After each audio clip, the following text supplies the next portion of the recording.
Hey, so we're running a little bit late. That's why you love us. It's part of our charm. Hit like, hit subscribe, turn on your notifications, and let's get after it. Hi, hello, and welcome to your favorite Average Good podcast. Call it what you want. I'm Jimmy Conrad alongside Charlie Davies and Tony Miola. And if you are not watching this on the YouTubes, we are all wearing the same exact shirt. The Call It What You Want merch is alive and well. Where can you buy these things?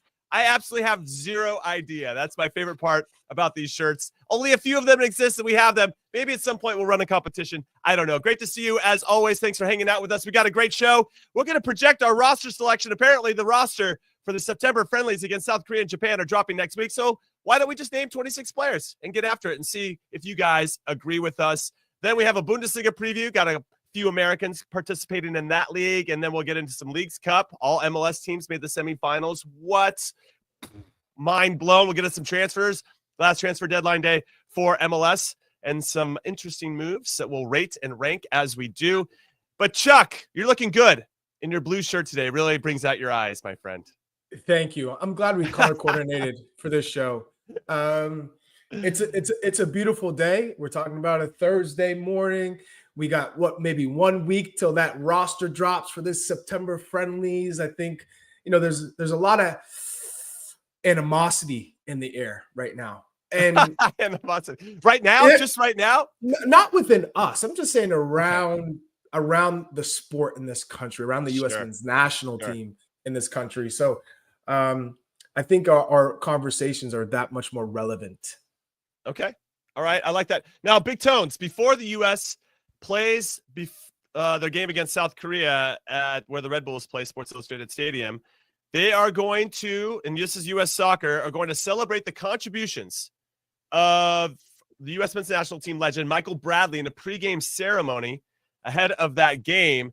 And I was wondering why you haven't been given your flowers at some point. But then this is part of an initiative to acknowledge outstanding achievement throughout the federation. Okay, so U.S. Soccer is formally honoring senior men's and women's national team players upon their retirement. This is from U.S. Soccer, the press release, from professional soccer who earned at least 100 caps. Do you have 100 caps, Big Tones? Yes, sir. Okay, cool. Tick that box. And appeared on the roster of 2 world championships, which includes World Cups and Olympic Games. You qualify? Yes, sir. Okay. Now, this recognition is given to players who have retired in 2019. Why are you smiling like that? Because I feel like there's a hook here. Go ahead. No, this recognition is given to players retired in 2019 or after. But we talked off camera. You actually haven't officially retired, so you're eligible to qualify for this, I think. You're the first one who ever asked me before if I retired, or when I retired. I'm like, I never did. When was your last game? Official when was your last game? 2008. 2008. Yeah. I played on the weekend too, Chuck. Oh yeah, you played for Naples. I saw you were in tryouts. Yeah. All right. So we're honoring Michael Bradley. Okay. Way to go. Okay. Let's go. So no, it's exciting for him, and they previously did this for DeMarcus Beasley and Tim Howard prior to COVID, and now they're resurrecting it. But I do find it a little bit interesting that it's just for players that retired after 2019, when there's plenty of distinguished players that we could give some flowers to. What is 2019? Like, what do we know? Why? Like, why do you didn't pick 2018? Like, what?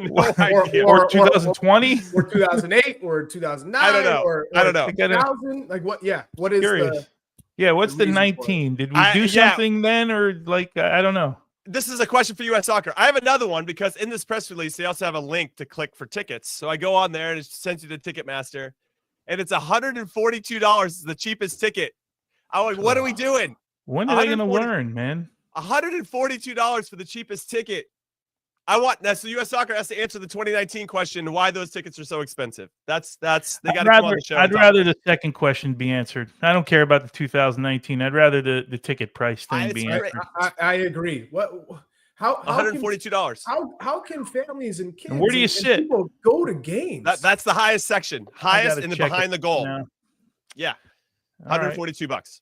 I don't It doesn't make sense to me. And we're pricing out potentially future players, right? Chuck, I always think about your story that you got motivated and inspired to play the game because you got to go to US Mexico. It was a World Cup game that South Korea, Bolivia that got me into the sport. That's, oh my God, this is amazing. I want to play.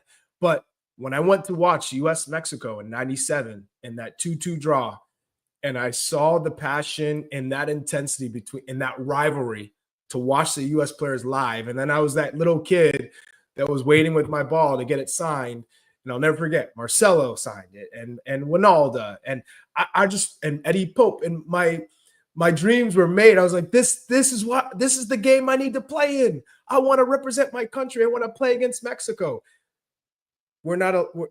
I feel like we're squeezing some of those kids. We're squeezing some of those kids to have those opportunities. Hey, Jimmy, I just went on here. There's no $142 tickets left. The 189s are so $190. If I'm reading this right.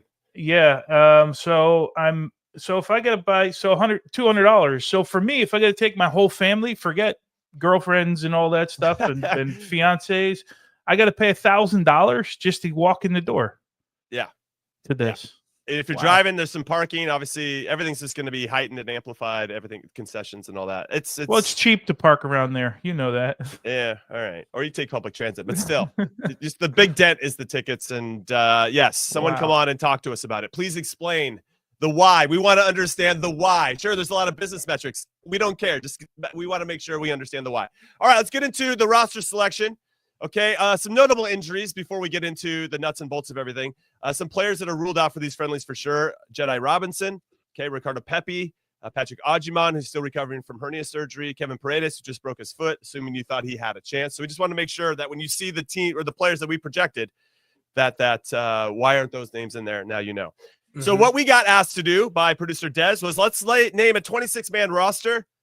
And we all did it individually. And of those 26 names, 21 of us, or we had 21 names that were all the same. And then we had four or five of the players where there was 2 of the votes got in there. Okay, 5 of the players were 2 votes of us 3. So I feel like we've agreed on quite a few. Let's start with the goalkeepers. Big Tones, take it away here. We got Matt Turner, Matt Freese, and Zach Steffen as our 3 in the back. I feel good about that. Those are the 3 I voted for too. Yeah, I actually took 4. I took 4 as well. Whoa, yeah, 4? But okay. I did have these 3 in there, and I took Diego Cokin, and put him because I think we're always going to see like one of these other sort of fringe goalkeepers, get an opportunity. So Cochin gets a vote for me. Yeah, but I had these 3 in there. Okay, Chuck? I had these 3 and Jonathan Klinsmann. Got it. As the 4th. Okay. That's a good shout. That's a good shout. Yeah, he's playing. I expect to see at least a new face, guys who are playing maybe in form, and I think Klinsmann has been one of those players. So that would be the 4th for me. All right. Yeah, I could see a 4th goalkeeper coming in. That makes a lot of sense to me. So I got to rethink the rest of my roster now. All right, so defenders. Let's get into the defenders. We have Serginho Dest, which seems like a slam dunk, easy one there. Joe Scally, looking like he's going to be the top choice for Borussia Mönchengladbach at the right back position in their back 4. Alex Freeman, I had him in my team. I want to see more of him, get around the first team group a little bit more after a Gold Cup that showed some promise. You got Chris Richards, who I think is the number 1 for sure at center back. Who's going to be his partner is a big question. Tim Ream, Mark McKenzie, Max Arfston, and Cameron Carter-Vickers are the 8 names that we netted out on. I believe I had Arfston in there because Jedi is out. I did not have CCV, though. Chuck, you take this one. Where are you on are these your 8 selections? No, the only person that is on here that I did not select was Max Arfston. I think we basically saw defensively that he's not quite up to par, especially at the top level of international football. So I actually had Trusty on this list as well, because Trusty can play as a left center back if for whatever reason Poch said, hey, let's try playing with 3 center backs and wing backs. Let's give it a look. You have Serginho Dest, you have Freeman. Serginho can play on the left side. Scally can play on the left side, even though Scally's, even if he plays right or left, he's going to be more defensive. So I said, you know what? I think Trusty could probably be one of those guys who can be a little bit more flexible, given that you have your core outside. You're just missing Anthony Robinson. I find it interesting, and I like the Trusty shout, and then Tones, I want to hear from you. I just find it interesting that Trusty and or CCV weren't brought into the Gold Cup to just get a little bit more of a look of them. And now Mauricio Pochettino has crossed paths with CCV, so maybe he's got a good idea. I'm missing one guy, Noah Kai Banks. I have him. 18-year-old from Augsburg. Yeah. Okay. I have him in here as a center back. Interesting. So bringing him in to get a look. He got a couple games there for Augsburg last year, and then didn't get back on the field for a while. So clearly his talent, though. And that's another one, right? It's like bringing in a 4th goalkeeper, Chuck. So I like where your head's at. Tones, where are you on this? So actually I had Richards, Reams, Scally, McKenzie. I had all 8 of these. These are the 8 I picked. And I had 7 initially, just for the record. Cameron Carter-Vickers was the last guy I added onto that list. Keep in mind, Trusty didn't start yesterday in the Champions League qualifier. Came on in the 76th minute. When they did go to 3 in the back, it looked like Celtic. Yeah. And he was a little bit shaded to the left-hand side. So just a side note on Trusty. But yeah, so I had these 8, oddly enough here. So then let's say there is no out-and-out left back. Are we going to see a Scally playing left back and it kind of shifts into a 3 so Serginho Dest can get a little bit higher up the field? I mean, obviously, we're going to have plenty of podcasts to break this down once the roster drops next week. We have to.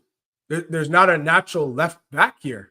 So we're going to shift into a back 3? No, yes, but listen, straight into my veins. Say it ain't so. Say it ain't so. but listen, Jimmy, if we're trying to break down the roster, right? You're saying, okay, you got to have 2 right backs. So Destin Freeman, 2 center backs, Richards, McKenzie, another 2 center backs. I went Ream, Banks, and then I added CCV.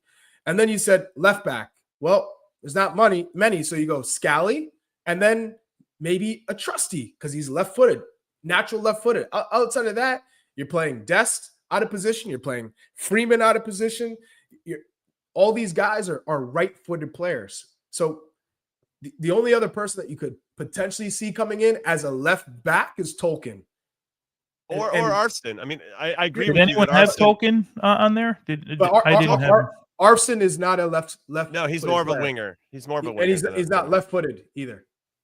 No one had Tolkien, I'm hearing. Okay. Yeah. Tolkien just scored in the DFB Pokal, the German Cup, but he could be a possibility. But Arston seemed to be preferred over him.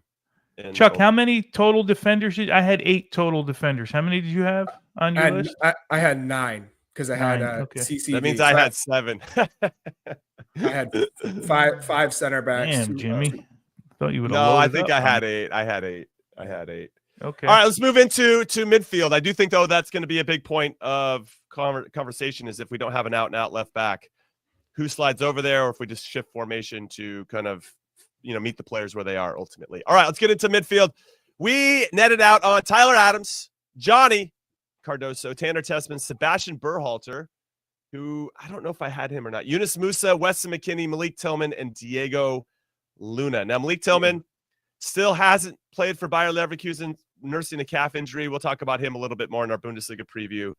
I'm not really surprised about any of the other names. Tessman had a good run out, started the first game for Lyon. Tyler Adams, obviously, Weston blocks.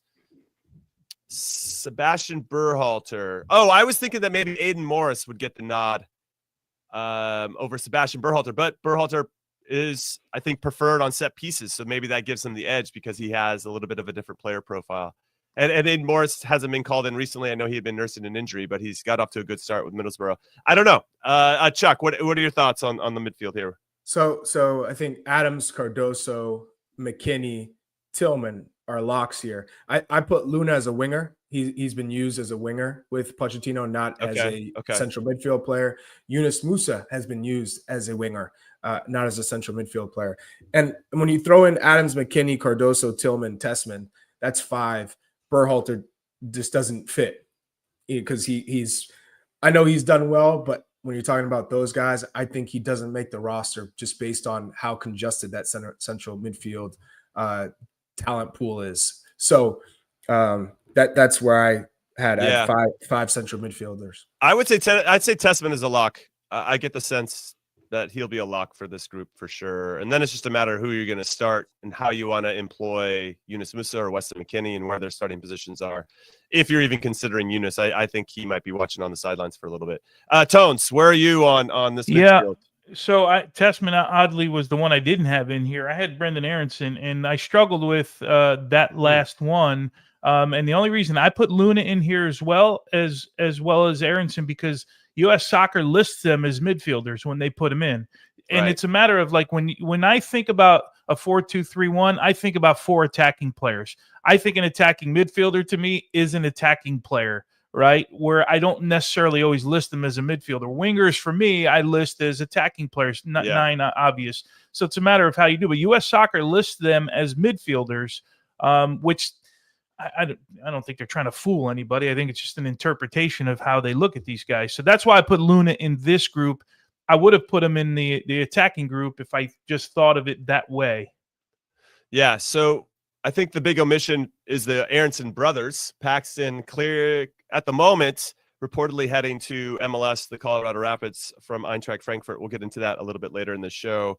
Alex Zendejas still on the outside looking in. I think that train has passed the station, the Pochettino station. All right, let's get into our attackers. Aiden Morris is too. I see that Nick Vincent wrote he wouldn't be surprised if Aiden Morris gets a chance. Aiden Morris plays with Middlesbrough, but for whatever reason, Pochettino doesn't see him at this level. Bring Berhalter in, I think that would be the flip. Yeah, either Berhalter or Morris. You wouldn't bring in both of those guys, assuming that you wanted to do it. All right, attacking players. You got Christian Pulisic coming back into the team, so we can hopefully put all this drama to bed. Tim Weah, fresh off of making his first appearance for Marseille, coming into the team. Haji Wright, Josh Sargent, Damian Downs, and Fuller and Balogun are our attackers, kind of our front three, all things considered. Big Tones, coming to you first on this before we hear from resident number 9, Charlie Davies. Yeah, I wrote this down. I don't know why I didn't have Haji Wright in there. That's a complete mistake by me. I did have Zendejas as my last forward, but if I had to do this again, Haji Wright for sure. So Zendejas I had in here as he's out. A winger. In real time. Big Tones is cutting him in real time. No. Well, I completely forgot about Haji Wright. Come on, Tones. Come on, Tones. Yeah. Always forgetting about you're owning it. I got them all written down right here, bro, so I can follow it. So I know I like Haji Wright, and Jimmy. It comes off of getting off the phone with you, talking about how Haji Wright has an ability to play in different positions, which makes him even more valuable, and then I don't put him on the list. So complete oversight by me. But I would put Haji Wright in there ahead of Zendejas because I was looking for that last forward. I had 6 forwards on my list. All right. And this is spot on. This is spot on. You think Sargent's in for sure then, Chuck? Yeah. How can he not? I mean, there could be some discussion there. No, but look at the list of available strikers, right? So Balogun, even though he hasn't played, it's his shoulder, and you're pretty confident he's going to be back. He's got time to be ready, fit enough to go into camp. Then you got Sargent, Downs, and Wright. That's your top 4. I mean, who else can push into there? And then the other wingers, right, are Weah, Christian. I had Luna and Musa. Because Musa really doesn't have a place right now. And you look at the right wing spot, it's barren. So outside of Weah, that's why Musa can fit into this team, even though he's not necessarily in form or playing. Yeah, I would say, and I guess we have from Ryan says, I think Sargent even starts. I would leave Balogun in France to get fit. I'm looking right now. I'm like, I don't think Flo played for Monaco. And then I look, he wasn't even in the 18 for Monaco in their first game of the season. So I wonder if he even gets called in and that. So I guess let's put Charlie on the spot here. Check cash and Charlie here. Cash and check Charlie. Who would you go with? Let's say Balogun is actually hurt and not called in for this. Who's your 9 to start against South Korea for the Michael Bradley game? Haji Wright or Sargent. That's the choice between those two. If I had to pick, right now you're going to inform Josh Sargent, but we don't know how he trains. We don't know what that looks like when he comes into camp. Is he sharp? Does he fit into what Pochettino wants from that position? Right. But if I'm looking from an objective standpoint of a player who comes into camp and you're saying who is the most informed striker, who's playing at the highest level right now, it's without a doubt Josh Sargent. Without a doubt. All right. Just Jimmy, just for the record, Balogun is listed on the weekend with a calf injury, out a few weeks. All right. Yeah, I didn't know this prior to this. So my assumption now is that Balogun is out. So maybe Zendejas can come back into your team in real time. You cut him, Tones, and now you can throw him back on the roster. Also, we know it's a national team. You got to be fluid, Jimmy. You know, one guy gets hurt, you got to be ready to go. Get the call. You know. Yeah, you got to be ready at any point. And, yeah. I called Chuck check cashing, Charlie. It's check chasing. So I apologize. Yeah. I gave you a nickname like 2 weeks ago, and I completely forgot it. We got to bring it back into it. All right, we're taking our first break. Call what you want. When we come back, we're going to get into our Bundesliga preview for there's quite a few Americans, double-digit Americans in the top league. Don't go anywhere. You can't count on accurate expiration dates. No, that is a rookie mistake. Or the kindness of strangers. But thanks to CBS Sports, you can always count on Sundays with the NFL on CBS and Paramount+. All right, welcome back into Call It What It Is, which is my favorite name of the show that Johnny Bornstein gave us a long time ago. I'm Conrad Dino alongside Big Tones and Chuck Wagon. Actually, sorry, Check Chase and Charlie. And we are doing a Bundesliga preview. Now, we have quite a few players. You got Mauricio Tillman at Leverkusen, Joe Scally at Mönchengladbach, Gio Reyna probably moving from Dortmund. We're all hoping that, but he's still there as of now. Cole Campbell is there as well, 19-year-old. Paxten Aaronson, Eintracht, probably moving to the Rapids. Hasn't been confirmed, but cleaning close. Kevin Paredes at Wolfsburg, though he just broke his foot, so he'll be out for a while. Leonard Maloney, the 25-year-old at Mainz, one of my favorite named teams in Germany. James Sands at St. Pauli. Noah Kai Banks at Augsburg. Timothy Chandler, remember Timmy Chandler, still at Eintracht as well. And then Christopher Luhns at Cologne. And I guess before we get into the details of each player and their particular path this particular season in the Bundesliga, let's just talk about the Bundesliga overall. Vincent Kompany won the league, Chuck, in his first go-around with Bayern Munich. Harry Kane, 26 goals in 31 games, and absolutely crushing it. Won the Golden Boot once again. They added Lucho Diaz from Liverpool. They got stronger in the back with Jonathan Tah from Bayer Leverkusen. And while that was happening and they're strengthening, it just feels like Leverkusen lost Xabi Alonso, their coach, and all their top players. And then Dortmund under Niko Kovac. You never know which version of them is going to show up, though I do think they're going to be better because he's just got them more solid on that side of the ball. I just don't know who's going to unlodge or dislodge Bayern Munich at the top, who've won 12 out of the last 13 Bundesliga titles. No one, Jimmy. I think they're going to have a relatively unchallenged season. Like you said, Leverkusen, new manager Erik ten Hag. I think preseason has already shown that there's going to be some hiccups with this group. It's probably going to be some changes that we're not going to be seeing a Leverkusen that we're accustomed to seeing. They've lost some key players, so change I think is going to ultimately see them drop down the table. Frankfurt still pretty strong, but when you lose Ekitike, you've already lost Marmoush. I don't see them being a challenger. Yeah. You could say, okay, Dortmund seems like probably the best of the other Bundesliga teams that could try and stage a challenge, but ultimately Bayern Munich are so much stronger than everyone else. Yeah. Jones, you concur?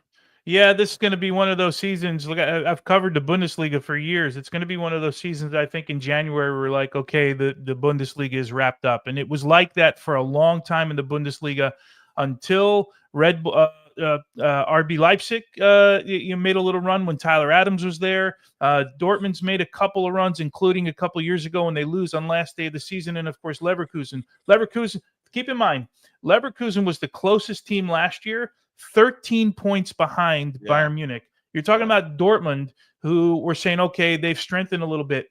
25 points behind Bayern Munich. 25 points. And Frankfurt, now losing Ekitike, they were 22 points behind in the league table. forget Leverkusen with Wirtz, Frimpong, Ta, Kasuno, Adli, and it looks like Victor Boniface might be out the door, on loan to Milan. Who do you got left in the end? That's a great pickup for Milan if that goes through. If it goes through, absolutely. Absolutely. But from a Leverkusen side, like Malik Tillman, he's going to go in there and he's going to play, and it's going to be a rebuild for them again. Yes. I just don't know anyone can catch Bayern Munich. I don't know that anyone's even close. And Leipzig losing Šeško as well. So you're seeing all these top players around the Bundesliga getting just picked up. There's not true replacements that can come in and fill those shoes. So I think, when you talk about Bayern adding Luis Diaz, they're a Champions League title contending team. Yeah. Oh, that's what they're built for. They're built to try and win Champions League. Now, the Bundesliga is, for me, is foregone conclusion for Bayern Munich. A mere formality, as it were. So let's talk about who might get second. And we're going to go with Bayer Leverkusen, who, based on Opta has Bayern Munich winning the league. Of course, the supercomputers have Bayer Leverkusen actually finishing in second. So Malik Tillman, who was a big transfer from PSV. He actually was originally a Bayern Munich Academy graduate, just to remind everybody about that. 25 goals in 73 games in all competitions for PSV. Got 28 caps now for the U.S., scored 3 goals, obviously broke through and was really one of our most important players over the Gold Cup. My concerns, though, for him, there's no Xabi Alonso. You go into Eric Ten Hag. That's a step down. No Wirtz, no Frimpong, no Xhaka, right? So you got some leadership, got somebody that's really solid in the middle of midfield that can get you the ball in good spots. This is going to impact Tillman. And then you have Jonathan Tah, and then Radetzky moved as well, the goalkeeper. So they lost pretty much all of their best players in the spine of their team. It sounds so painful, Jimmy. It sounds so painful now I think about it. Boniface is leaving. Now you got Patrick Schick, who had 21 goals in 31 games last year. He can hit the back of the net. And they've got a 19-year-old Cameroonian player that they really like, Christian Kofane. And that's why Boniface apparently is being eligible to leave. But he's still 19, right? And he's just backing up Schick. So we'll have to wait and see. What's allowed here for Tillman is that because they got Nathan Tella, who wants to play in one of those spots that's occupied by Malik Tillman. But they have this other kid named Ibrahim Maza. He was excellent for Hertha Berlin. He's an Algerian international already, and 19 as well, and he's done well in preseason. And so I'm like, great. Because of this calf injury with Malik Tillman, he gave somebody else an opportunity to do it. He's wearing the number 10 shirt as well. And so I just feel like there's a lot of things potentially working against Tillman that are out of his control ultimately. But he just still has to go out there and make good soccer decisions on both sides of the ball, and everything will take care of itself. But I worry that Leverkusen under Ten Hag, it just could be a really, really long season. So, Chuck, I'm coming to you as our resident attacker here. What do you think should be realistic expectations for Tillman, knowing what we know about what we're walking into for Bayer Leverkusen? Are you talking in terms of playing time? Yeah, let's like goal contributions, goal assists. Like he's wearing the number 10 shirt. Like how pivotal do you think he'll end up being, or what do you want to see from him? I guess. Well, in this team, given that this is a big purchase for Erik ten Hag, especially with all the guys leaving, there's going to be a lot of responsibility that falls on Malik Tillman's shoulders, which I absolutely love. You're going to a bigger league. It's a big step up.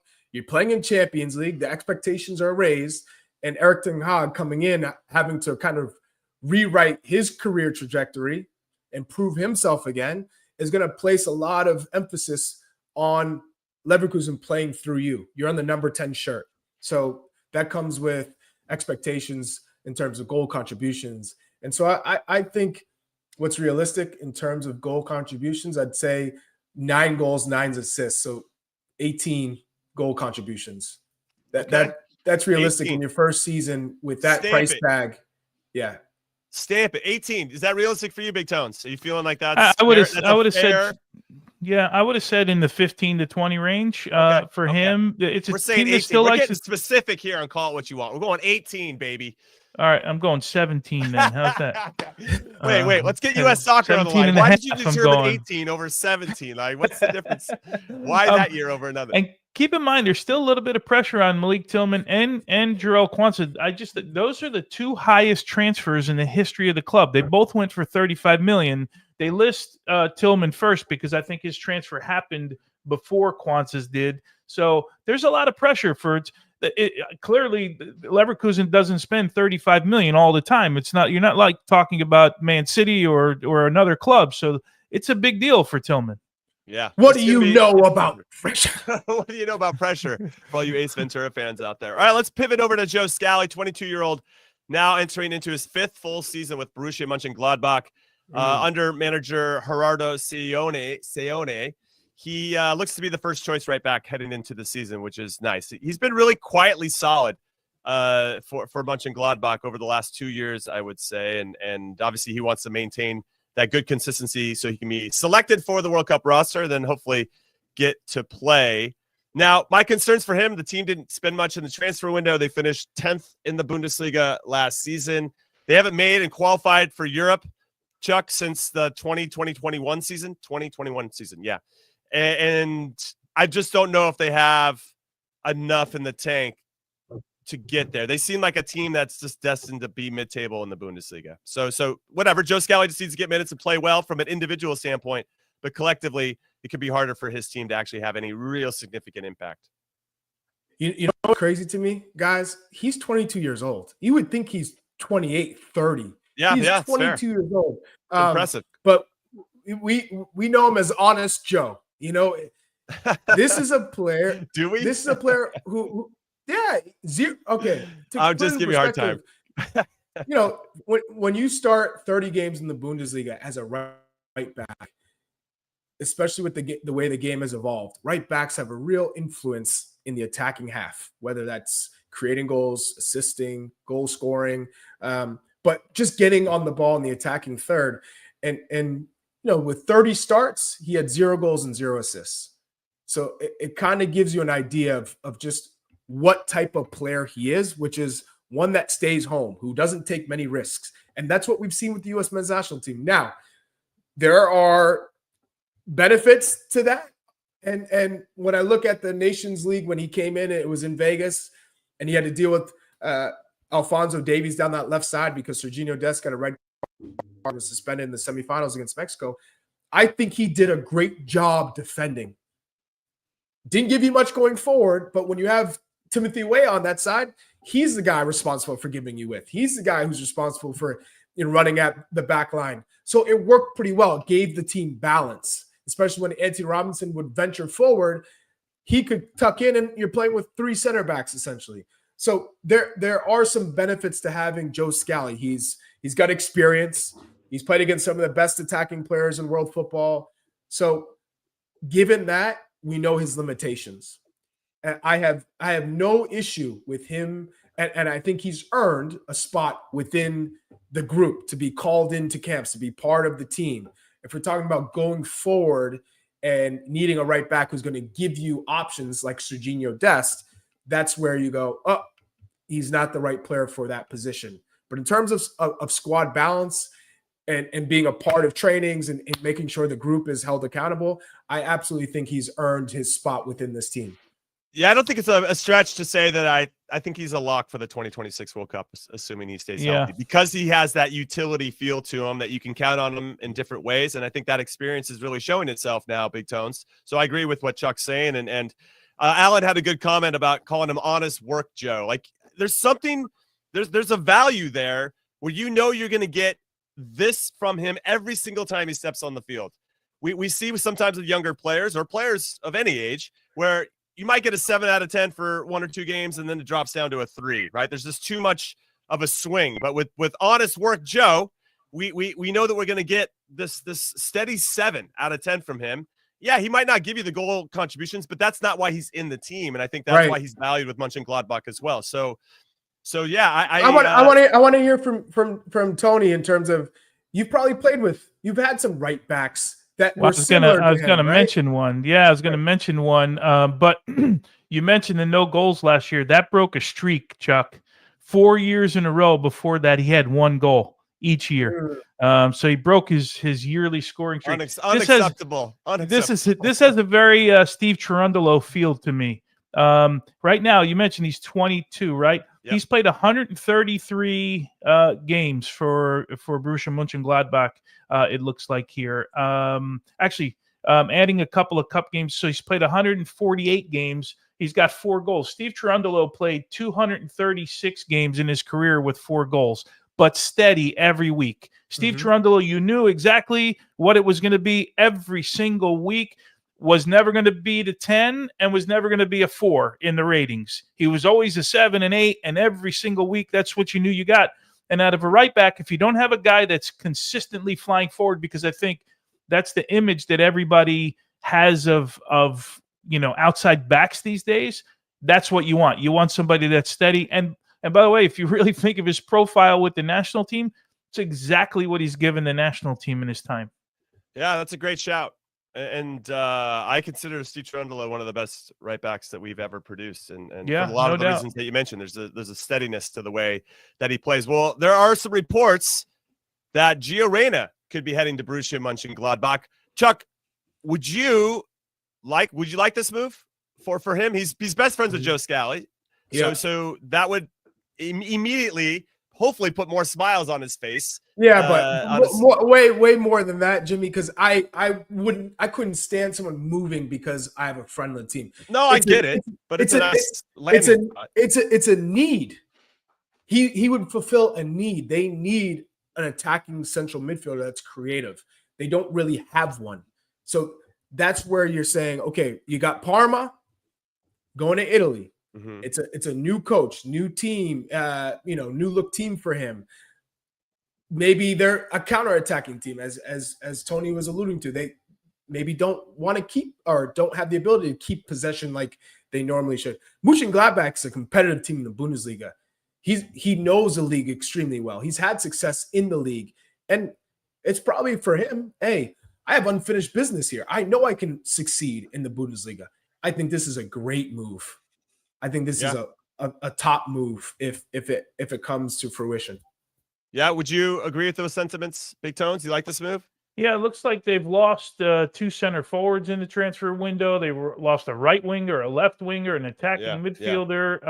They've had a very poor summer in terms of transfers. Yeah, they've brought in 2 center forwards, one for basically nothing on a loan fee. So it looks like they need attacking players. Look, at this point, I'm all for Gio going anywhere where he's going to play and see if we can get him to whatever his top level looks like in June of 26 and get him to the point where he's as sharp as he can be. I'll say again, and I'll say it every week until it happens. I'm just surprised the deal hasn't been done. A deal has not been done yet for Gio Reyna. Yeah. Hopefully that'll happen soon. And I actually would prefer this move over going to Parma, the new league. Obviously a very young coach there. And they seem like they're probably going to be in a relegation fight. And when you're in a relegation fight, you don't really get to showcase, if you're an attacking player, all the qualities that you can bring to the field. We've talked about that with Josh Sargent when he was in a fight with Norwich City back in the day. All right, let's keep this thing moving. A couple of players that we're just going to skim past. Paxten Aaronson looks like he's pretty close to moving to the Colorado Rapids. We'll get into that a little bit more after the break. Kevin Paredes with Wolfsburg looked like he was on the cusp of being someone they were going to trust, and then he broke his foot. So it's almost like we're going to hit pause on Kevin Paredes, and hopefully he can get back soon. And he's 22 years old. He feels younger to me. It's crazy to think that Kevin Paredes is the same age as Gio Reyna and Joe Scally. It just kind of blows the mind. It just feels like he's a little younger, maybe because we just don't talk about him as much as the other 2 players. Leonard Maloney, he made the move from Heidenheim to Mainz in the January transfer window. When he made the move, he didn't get to play much. And so hopefully he'll break into the team. James Sands, St. Pauli, baby. He's looking to start. He started the DFB Pokal game. They're playing against Borussia Dortmund to open the weekend, so it'll be nice to see how he plays. Noah Kai Banks, 18-year-old center back. Very curious if he's going to be the next generation for us in that position. Be keeping an eye on that. And, Cole Campbell is another one. I guess we could talk about Dortmund a little bit just because they are a team that could be one of the favorites.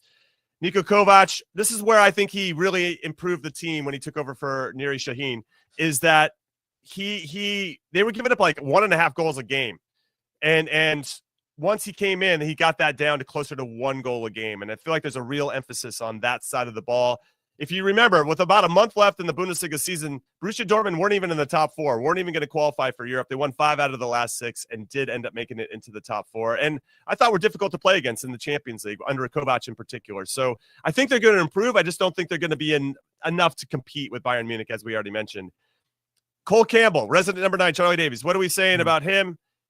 only not too many appearances last year. We know No. Gio's on the move, but with Cole, he's our last remaining American. I think we might have another younger American there, too. I think we do. But Cole Campbell has the best chance for the first team. What are your thoughts and hopes and dreams for him this season? Yeah, I think he needs more playing time, and we're all thinking about alone being the best case scenario for him.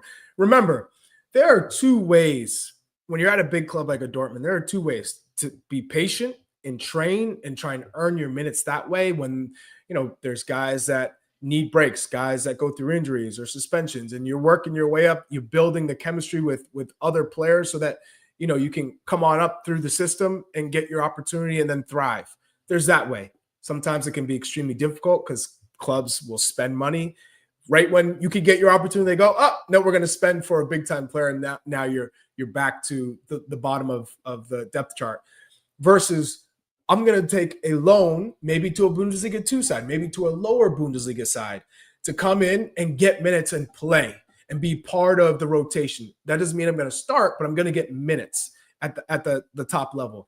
So I think for Cole Campbell, what we need to see from him is minutes now, if he's to be in the conversation for next summer. Because otherwise, now you're saying, all right, we're going to punt it to 2030, and he's still in that developmental cycle because that's where he is right now. Yeah, the Houston, Texas native made 6 competitive appearances for Borussia Dortmund last season, has 2 caps for the U20 team for the U.S. Hopefully he'll get a little bit more playing time, and then we can. I think he's talking about Ballon d'Or. Remember last year? He was talking about. I know. I love the confidence, but he seems like more of a 2030/2034 projection. Okay, last one for you, Tones.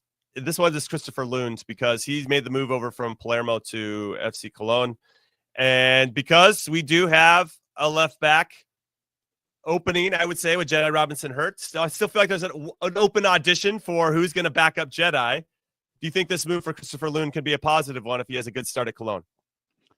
Well, when you say a positive one, with regards to what? His career? His career, yeah. But I mean, just like in terms of getting back into the national team. Yeah, for me, I've seen enough at this point. I don't know that he fits in with the national team. Doesn't mean Pochettino's not going to look at him, because in the end, Pochettino could say, I've looked at everybody. But yeah, I don't see him being a World Cup national team player for us. Yeah, well, we'll keep an eye on it, because if he obviously lights it up, then it's a possibility to at least put him back on the radar. We're just throwing it out there because it is a move that deserves our attention. Yeah. And we wanted to give it some shine. All right, we're going to take our last break and call what you want. When we come back, we have the MLS transfer deadline. We're going to do a little roundup there, and then a little update on the Leagues Cup in case you missed all 4 of the quarterfinals last night. So keep it right here. The clock never stops. Relive the greatest moments with uninterrupted highlights and more. It's Gareth Bale! Ronaldo! Wonderful goal! On the UEFA Champions League channel. Streaming free. And then there was 8 remaining in the Leagues Cup, the new formats. All the MLS teams that were left, the 4 there, were taking on 4 Mexican clubs. And all 4 MLS teams did the business. LA Galaxy, behind an own goal and a very well-taken goal by Marco Reus, beat Pachuca 2-1, even though Pachuca basically won every other category and outshot the Galaxy. And the Galaxy finding a new lease on life in this particular competition. The Seattle Sounders had to get the penalties after a 0-0 draw to beat Puebla. Orlando City beat Toluca in penalties after a 0-0 draw. Not a lot of goals last night. And Inter Miami, without Leo Messi, beat Tigres 2-1. Javier Mascherano got a red card in that one, and then ended up calling his assistant on the phone. Amazing if you haven't seen it during the game to do some tactical stuff. I love it. I can't get enough of that in particular. Tones, coming to you. Are you surprised about this? Because last year we had 4 MLS teams in the semifinals. Yeah, I am surprised. LA Galaxy, look, we know what their season's been like. Pachuca having a great year in Liga MX, and they don't find a way. We talked about Seattle and the amazing work that Brian Schmetzer's done because their big guns are injured. He had to get it done against a Puebla team that's a mess right now, but they got it done in penalty kicks. And we're going to have an all Florida derby, I guess, in the final. The Miami game is wild. Wild. I don't know if you saw the double doink that would have tied it up in the end, the header off of both posts and all of that. And the Mascherano thing, apparently, according to the Leagues Cup, that's legal. There's no rule against that, where there is in all other leagues. In the stands and calling your assistant coach. The fact that you would throw the guy out and then you would still allow him to have an influence on the game, like I whatever, it is what it is. That they said it's legal, it's legal. So very we go with it. Yeah, but you said it. But I don't think that this is how people expected it to be. Yeah, Chuck. Bit of a surprise, frankly, from my perspective, but very cool for MLS. As we mentioned in our show the 3 of these 4 teams are going to get a CONCACAF Champions Cup berth because of their run in this competition. So only one of the 4 will be left empty-handed.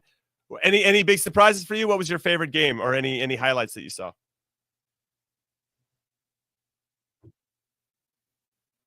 Chuck's Wi-Fi. Competition. No, you're good. You're good. Keep going. Am I good? You're good. Okay.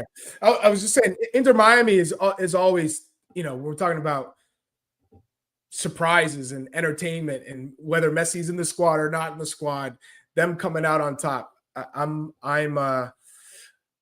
think we expected a game to be crazy like that. Maybe not as crazy, but that for me it kind of sums up the competition.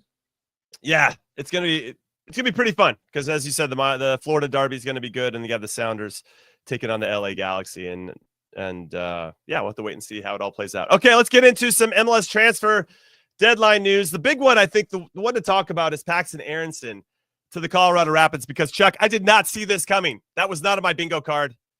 Okay, and him leaving Eintracht Frankfurt. He spent 2 years on loan. He went to Vitesse in the Eredivisie, then last year with Utrecht. He had 9 goals and 6 assists last season, which warranted a deserved opportunity to play with the U.S. men's national team and get a look with Mauricio Pochettino. But now he's heading to the Colorado Rapids, who they themselves traded. I don't say traded. I guess they didn't. They sold Georgi Mihailovic to Toronto FC over the last couple of weeks. So we're looking for some type of midfield, 2 different types of midfielders there, Mihailovic and Paxten Aaronson. But I guess I'm kind of scratching my head. I guess why? Like maybe the situation at Eintracht wasn't looking promising again, and he just wanted to get home. I have some questions. What How about the Rapids? That's good for the Rapids. Making moves. No. Yeah, but the Rapids have gotten so many moves wrong. That's what I look at. I go, I mean, think about the move when they went for Kevin Cabral, right? From the Galaxy. It's they went for Josh Atencio to think, okay, we're gonna, I don't think that move necessarily worked out the way Atencio thought it would, leaving Seattle Sounders. They went and get Ted Ku DiPietro from DC United. Eunice Namli, remember that big, and Gashi. Georgi Mihailovic, again, they went out and spent big for him, and he was performing in terms of stats. But when you're saying, hey, what's it look like on the defensive side, right, in transition, that's the biggest part of his game, I think, where you watch the game and when the ball's at his feet, okay, he can create. But when you're talking about winning the ball back or having some sort of defensive presence, sometimes it's almost as if you're playing down a man. And so with that type of price tag, you hope that you're getting the expectation of two-way player and someone who's going to obviously contribute on the attacking side, but also the defensive side. So I think when we're talking about the national team, why isn't Georgi Mihailovic ever really brought up in those conversations? Yeah.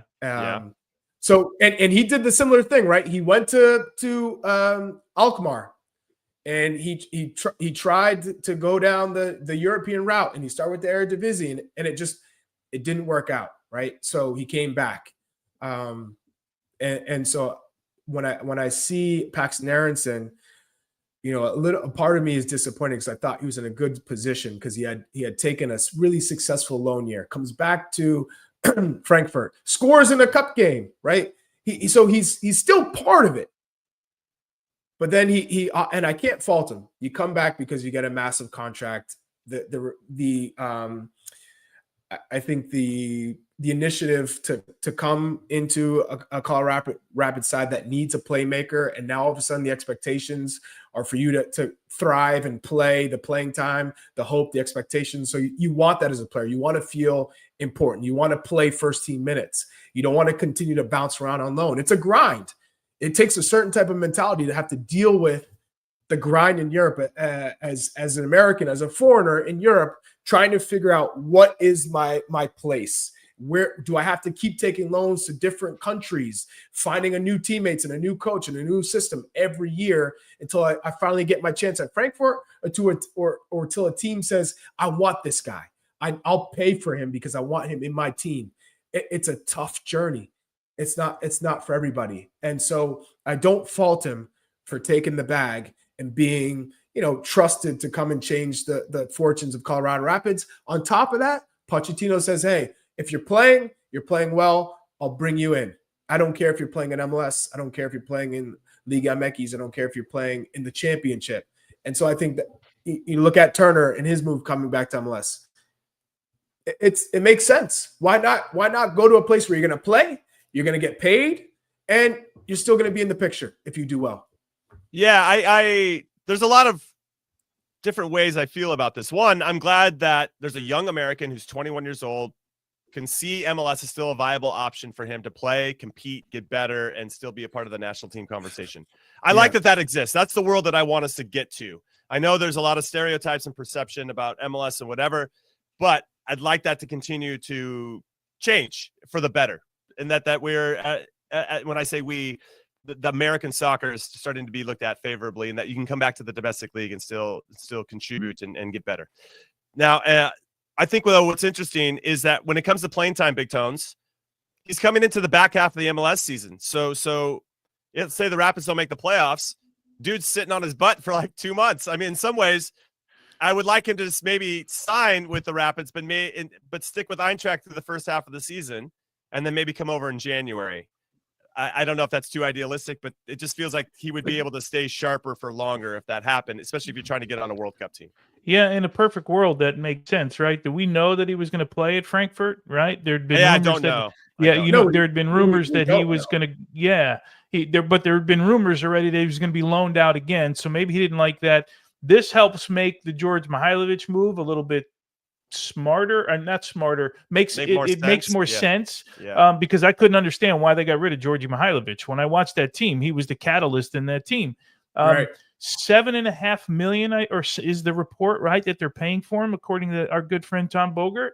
Like, that's a lot of money to pay for a player, and then send him out on loan with the fear that he's going to get hurt someplace else in the window, right? And I don't know, man. This seems, again, I tell you all the time, Charlie, you just said it too. Like, if you're going to go get your money, go get your money. But from a sporting development standpoint, this one doesn't make sense to me, mainly because of his age and the trajectory that we thought he was on.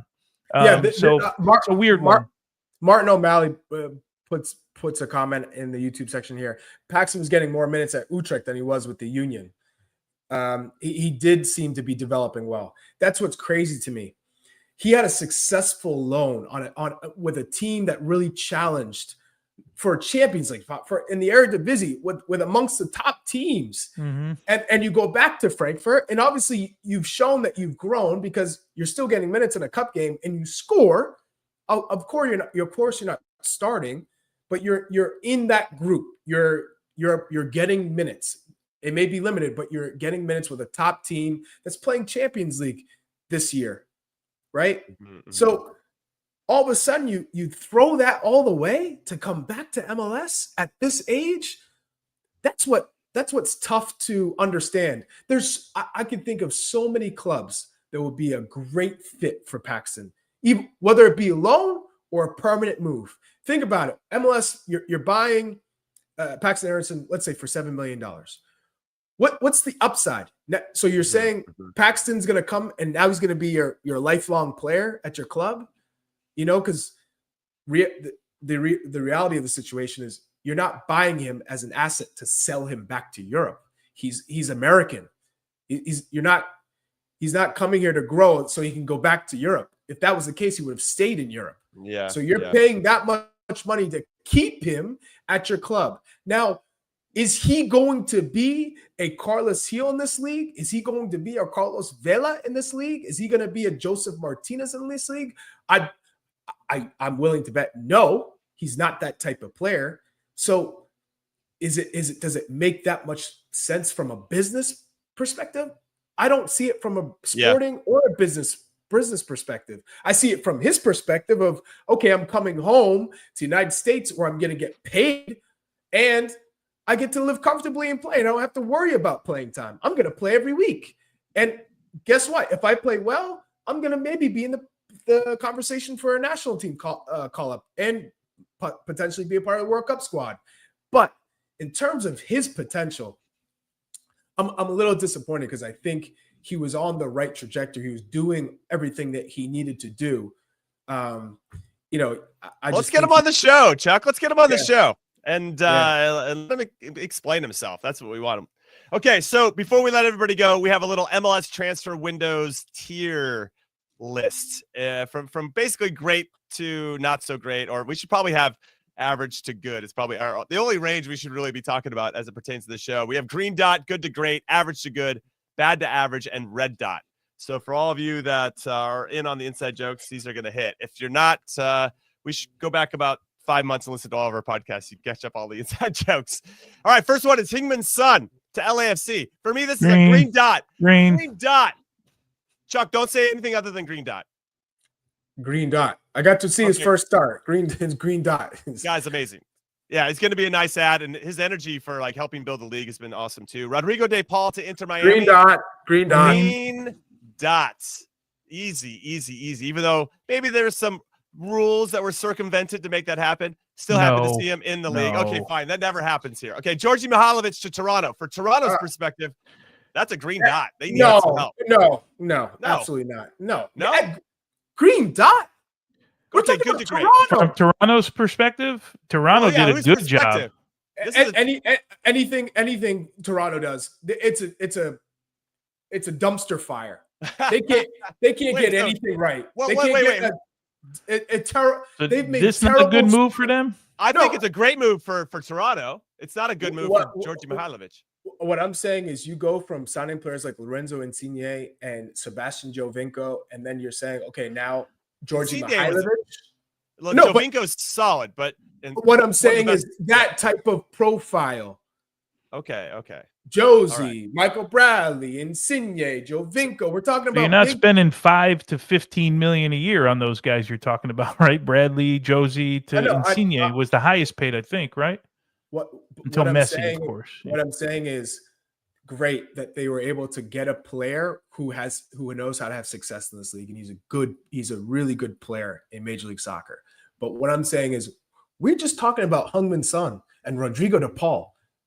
Green dot?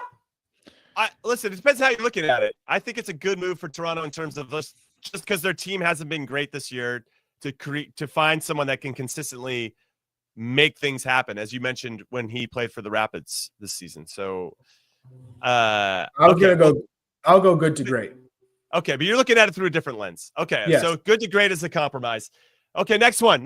Rob Holding, former Arsenal man, 29-year-old. It feels like he's been around forever. He's only 29, coming into the Colorado Rapids. He's slow. That's what I think about. Leadership and experience. Jimmy, when I think about Rob Holding, I think of that Manchester City hosting Arsenal a couple years ago, and he was brought in to play center back and was absolutely manhandled. I felt so bad for him to be playing at the level. So, but we are talking about the Colorado Rapids. So you got to balance it. I'm going to go average to good. I'm average to good too. Tones, where are you? Similar? Yeah, I'm good there. Average to good. Okay. All right. Drake Callender. So we're going to go to a resident goalkeeper, Tony Miola. Drake Callender to Charlotte. This is a bad to average move at best, if not a red dot. I mean, you're going to a place. Red dot. I mean, you're going to a place that had a MLS goalkeeper of the year. You guys can put it there at red dot. I don't get this move at all, unless Kalina's moving somewhere. But I saw his presser, yesterday, and it doesn't sound like he had any idea anything was going on. So, yeah, red dot. All right. Thomas Muller to Vancouver. Chuck.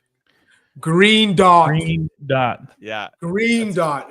And not so Just much personality alone. Yeah, yes. What he brings to that locker room, experience. You could see how he makes it seem like he's been there for years. He says all the right things. Did you see him after the game telling all the players together they had to go wave to the fans? And then when who buried the penalty kick? Well, Brian White buried the penalty kick. He got up and he made guys on the bench get up to cheer for him. Yeah. They were clapping in the bench. He made them get up to cheer. Like, that's a different level, you know? Yeah. Different level. Yeah. Different Leadership level. qualities. I love it. Green dot as well on that one. Matt Turner to New England. We'll leave Charlie out of this one because he's biased. I'm going to go, Jimmy, good to great. It's a good move for him. Only reason it's not a green dot is because I don't think the goalkeeping position was the problem in New England with everything that was going on. But I like the move for him. Well, it's definitely not the problem for New England, but it's a green dot for him. And for him, yeah, that's what I said. Yeah. For him, for the organization, you could say average to good, to be honest. But I'm good with good to great. Okay. That's I'm with you on that. Good to great.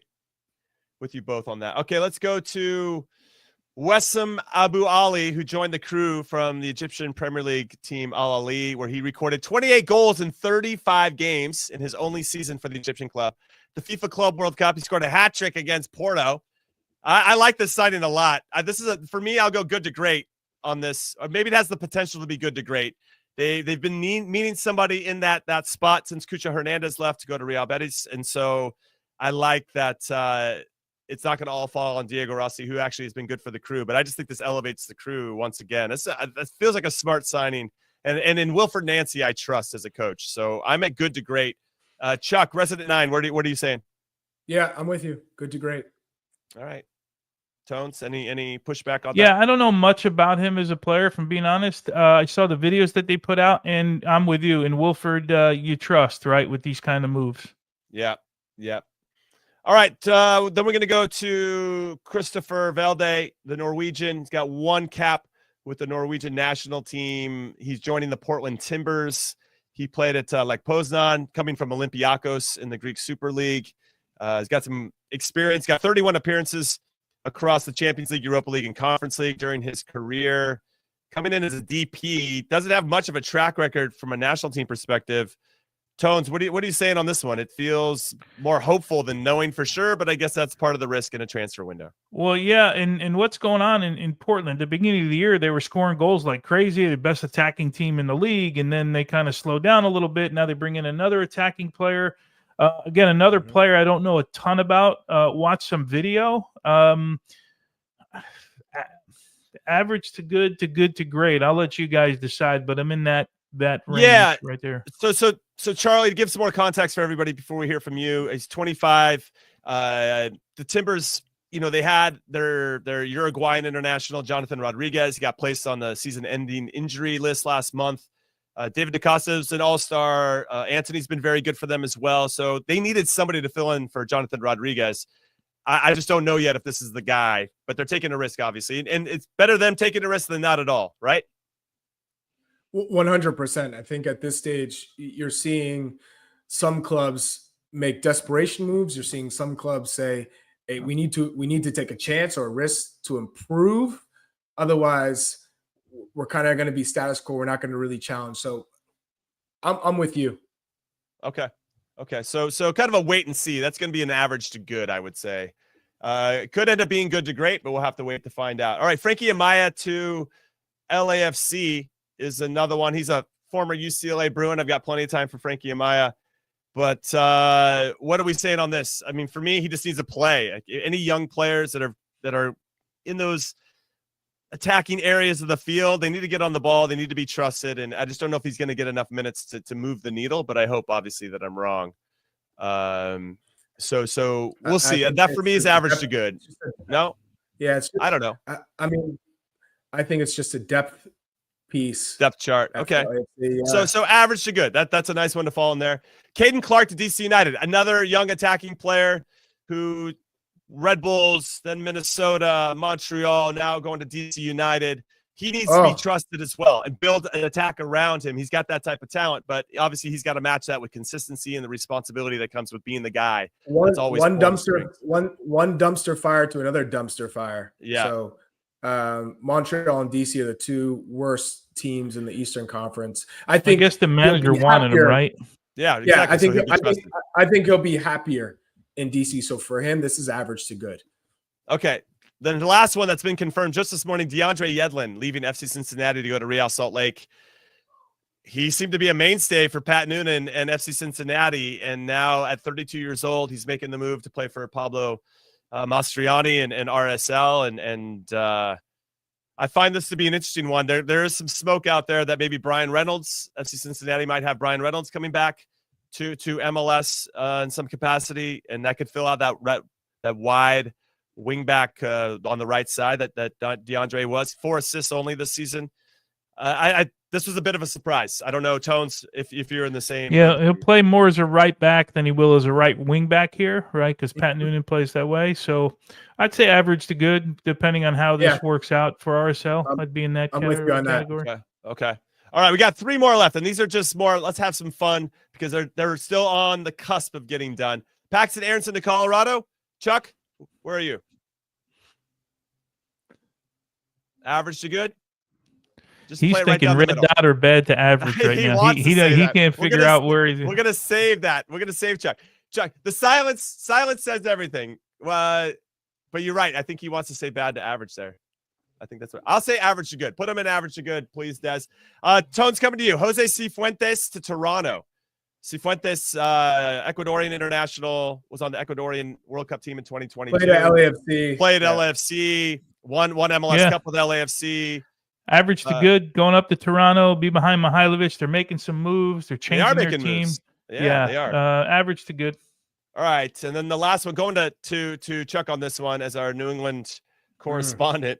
Dor Turgerman coming from Maccabi Tel Aviv, excuse me, to the Revolution. Yeah. Hopefully going to bang in some goals. The guy likes to score. Well, I'll say this. They needed a striker because Leo Campana hasn't delivered in the way that they thought and needed him to. So it's a good move because it's a U22 initiative. So now they have 3 DPs and 3 U22 initiatives. The issue here is the Revs have in terms of signing players have gotten so many things wrong. So think about some of the signings. Think of some of the coaching and the tactics. A lot of things haven't gone well. Turner definitely makes the back line a little bit better because he helps organize them. And we saw against LAFC, he came up with some incredible saves. They still lost 2-0. So I think with this signing, it'll, at the very minimum, push Campana to be a little bit better in front of goal. Or he comes in and like Eli Feingold, who not too many people knew, was a very solid signing. He's had a solid start to his MLS career. I think this could also work in that way for the Revs. So I'm going to go average to good.